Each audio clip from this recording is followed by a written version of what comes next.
فکر کرنے والی بات ہے.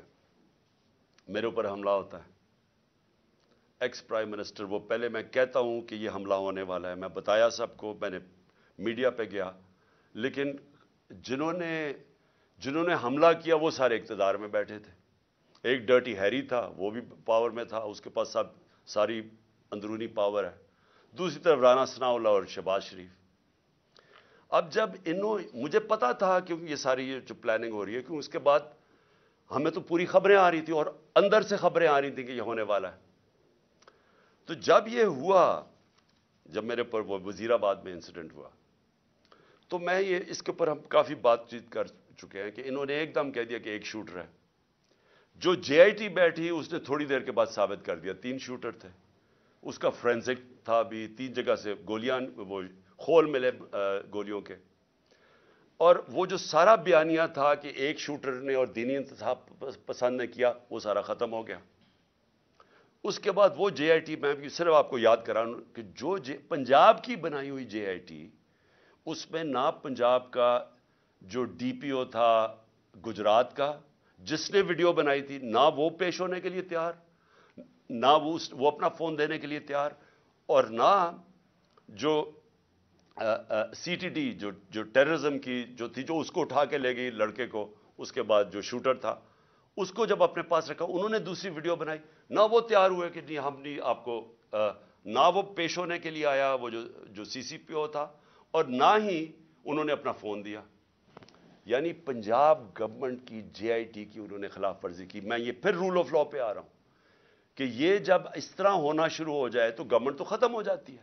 سٹنگ گورنمنٹ ایک تفتیش کر رہی ہے, جس پارٹی کی پاور میں ہے گورنمنٹ, اس پارٹی کے سربراہ کے اوپر قاتلانہ حملہ, اس کے اوپر پولیس والوں نے منع کر دیا. پھر جے آئی ٹی جو بنی, اس کے 4 ممبرز نے جا کے ایک دم جے آئی ٹی کے خلاف بیان دے دیا. پروسیکیوٹر جنرل نے پھر ان 4 کے اوپر تفتیش کی اور ان کا ان کے اوپر ایکشن لینا چاہیے, انہوں نے جان کے سیبوٹاج کیا. کس کے کہنے پہ یہ ہو رہا تھا؟ اب سوچیں وہ کتنا طاقتور ہوگا جو اس کے باوجود کہ ہم پاور میں بیٹھے ہیں, ہماری پولیس ہماری بات نہیں سن رہی تھی. یہ ہوتی ہے رول آف لا. اب سوچیں کہ اگر ہماری گورنمنٹ کا یہ حال تھا کہ ہم اپنے سربراہ کے اوپر جو اس گورنمنٹ کا پارٹی کا ہیڈ تھا اس کو انصاف نہیں دے سکے, تو باقیوں کو کیا انصاف دینا تھا اس گورنمنٹ نے؟ کس کی بات سن رہے تھے؟ اور اب آپ سنیں کہ اس کے بعد اب کیا ہوتا ہے. کیئر ٹیکر گورنمنٹ آتی ہے. کیئر ٹیکر گورنمنٹ کا صرف کام الیکشن کروانا ہے. آن گوئنگ انویسٹیگیشن ہے جے آئی ٹی کی. جے آئی ٹی نے فائنڈنگز سامنے آ گئی, کیئر ٹیکر گورنمنٹ آ کے جے آئی ٹی کو پہلے تو روک دیتی ہے, پھر وہ جو آفیسر کام کر رہا ہوتا ہے اس کے اوپر اس کو او ایس ڈی بنا دیتی ہے, ریکارڈ سیز کر لیتی ہے. اب یہ ذرا سنیں, ریکارڈ سیز کرتی ہے تو یہ آج ہوتا کیا ہے؟ عدالت پہلے تو وہ جو جے آئی ٹی کی تفتیش ہو رہی ہوتی ہے اس کے اندر جب وہ کیس لگتا ہے پچھلی باری, تو وہ کہتے ہیں جی ہمارے پاس تو ریکارڈ ہی نہیں, اور وہ ریکارڈ ہی نہیں دے رہا. اینٹی کرپشن کے نیچے جو اپنا آدمی اینٹی کرپشن کے اوپر یہ لے کے آتے ہیں, اپنے کا مطلب شہباز شریف کا آدمی, وہ ہمیں ریکارڈ ہی نہیں دیتا. یعنی جے آئی ٹی کو جو عدالت کے سامنے وہ ریکارڈ ہی نہیں دیتا جو اس کے پاس ریکارڈ پڑا ہوتا ہے. پھر وہ جو عدالت اسے کہتی ہے, اینٹی ٹیررزم کورٹ جو گجرانوالہ کا ہے, وہ آرڈر کرتا ہے ڈی جی کو کہ ریکارڈ پروڈیوس کرے, ہمارے سامنے ریکارڈ لے کے آؤ. پہلے وہ ریکارڈ نہیں لے کے آتا, پھر دوسری 2 پروسیکیوٹرز جاتے ہیں اینٹی کرپشن میں وہ ریکارڈ لینے. جب وہ وہاں جاتے ہیں تو پتہ چلتا ہے کہ صرف 11 صفحے رہ گئے ہیں, سارا ریکارڈ جے آئی ٹی کا غائب ہو گیا, اور صرف اس میں سے 11 صفحے رہ گئے ہیں. چن کے وہ 11 صفحے جن کا کوئی بے معنی ہے. یعنی جے آئی ٹی کو سیبوٹاج کر دیا گیا اس نئی گورنمنٹ نے. اور پھر سنیں ذرا, اب میں ذرا پورا اس کو سمجھاؤں اب یہ کیا ہوا ہے. ایک جو ہوتا ہے جس کو جیل میں رکھا ہوتا ہے اس کی بیل ہو جاتی ہے, یعنی 2 آدمی جیل میں, ایک کو بیل ہو جاتی ہے. اور کیونکہ ہمارا کیس نہیں رجسٹر کرتی, کیونکہ پولیس میری ایف آئی آر نہیں رجسٹر کرتی, اور پولیس اپنی ایف آئی آر لے کے آتی ہے جس میں پولیس کہتی ہے ایک شوٹر ہے, جو جے آئی کا جو تفتیش ہوتی ہے اس میں پتہ چلتا ہے 3 شوٹر ہے تو ان کی ایف آئی آر تو بے معنی ہوگی نا.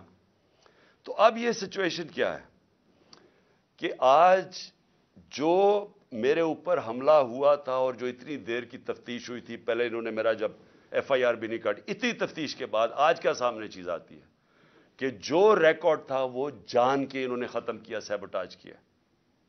اس سے کیا چیزیں سامنے آتی ہیں؟ اس سے یہ سامنے آتی ہیں کہ جو میں کہہ رہا تھا کہ جو 3 لوگ اس میں ملوث تھے، یہ آج کنفرم ہے کہ یہ 3 لوگ ہیں، کیونکہ یہ صرف 3 لوگ کروا سکتے تھے. انہی کے پاس پاور ہے کہ یہ جے آئی ٹی کو سیبوٹاج کر سکتے. ان 3 کے پاس یہ سارے، اور جو میں نے پہلے دن کہا تھا کہ چیف جسٹس صاحب آپ سنیں اس کو کیونکہ مجھے انصاف نہیں ملے گا، وہ ثابت ہو گیا. کوئی انصاف ملنے کی اب توقع نہیں ہے کیونکہ انہوں نے سارا ریکارڈ غائب کر دیا. اور یہ کیوں کیا؟ کیونکہ ان کو پتا تھا کہ انہوں نے پکڑے جانا ہے. اس میں یہ ساری کڑی انہی کی طرف جا رہی تھی. اور اس سے یہ ثابت ہوتا ہے کہ جب مجھے عدالتیں بلاتی ہیں کہ جی آپ آ کے اپیرنس کرو، میرا سوال یہ ہے کہ میرے اوپر جب حملہ ہوا تھا تو میں تو اس سے 2 مہینے پہلے کہہ رہا تھا کہ میرے اوپر حملہ ہونے والا ہے. میں نے تو یہ بھی بتا دیا تھا کہ دینی انتہا پسند کے نام پہ میرے اوپر حملہ ہوگا. مجھے تو کسی نے نہیں بچایا، نہ کسی نے میری کوئی پرواہ کی کہ اس کے اوپر ایک اٹیمپٹ ہونے لگا ہے. اور کیونکہ کس نے بچانا تھا، جنہوں نے بچانا تھا وہ خود ہی ملوث تھے اس میں. اور تب ہی میں نے کہا تھا کہ اگر انہی کے اوپر چھوڑ دی تفتیش، یہ تو ہونے ہی نہیں دیں گے جو انہوں نے نہیں ہونے دی. اس سے اب آگے چلیں. اس کا مطلب کہ اگر یہ 3 لوگ ابھی بھی پاور میں بیٹھے ہوئے ہیں تو میری جان ابھی بھی خطرے پہ ہیں، کیونکہ ان لوگوں کے ہوتے ہوئے کون مجھے پروٹیکشن دے گا؟ کہ اگر یہ جو 3 ہیں وہ ڈرٹی ہیری ملا کے اور یہ جو رانا ثناءاللہ اور ان کے پیچھے ہے، تو کون پروٹیکٹ کرے گا مجھے؟ میں جب بھی میں جاؤں گا پبلک میں، ان سے خطرہ تو ان سے ہے، جنہوں نے پروٹیکٹ کرنا ہے وہ ان سے مجھے خطرہ ہے. اور یہ ثابت ہو گیا جے آئی ٹی سے. میں اگلی بات کرنا چاہتا ہوں بس آخر میں. رانا ثناءاللہ نے بڑے زوروں شوروں سے کہا کہ جناب کہ میں نے یہ ایک میرے پاس آڈیو ہے کسی جج صاحب کے اوپر، امپلائی کر رہا تھا جج صاحب کے اوپر.